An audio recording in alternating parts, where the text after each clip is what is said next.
তো গাইস চলে এসেছে একটা নতুন রেসিপি নিয়ে। চলো দেখা যাক। সবার বাড়িতেই হয় ডিমের তরকারি, তো আজ একটা নতুন রেসিপি। প্রথমে ডিমটা ভালোভাবে ভেজে নিতে হবে।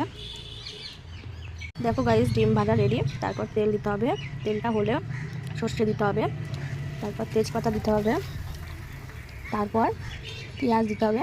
পেঁয়াজ কুচি দিয়ে পেঁয়াজটা ভাজা হলে তারপর পেঁয়াজ বাটা, রসুন বাটা দিতে হবে। তারপর পরিমাণ মতো লঙ্কার গুঁড়ো, পরিমাণ মতো হলুদের গুঁড়ো, নুন দিতে হবে পরিমাণ মতো চিনি দিতে হবে, পরিমাণ মতো আদা বাটা, জিরে বাটা দিতে হবে, পরিমাণ মতো পোস্ত বাটা, চালমগজ বাটা দিতে হবে। শেষে টক দই ভালোভাবে মিক্সড করে দিতে হবে।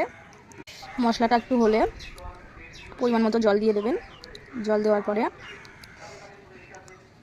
একটু জলটা ফুটলে ভাজা ডিমগুলো দিয়ে দেবেন। ভাজা ডিমগুলো একটা একটা করে দেওয়ার পরে ভালোভাবে জলটা ফুটিয়ে নিতে হবে, যাতে জলটা মাখা মাখা হয়। মাখা মাখা হলে গাইস, যদি ভালো লেগে থাকে তাহলে অবশ্যই কমেন্ট করে জানাবেন।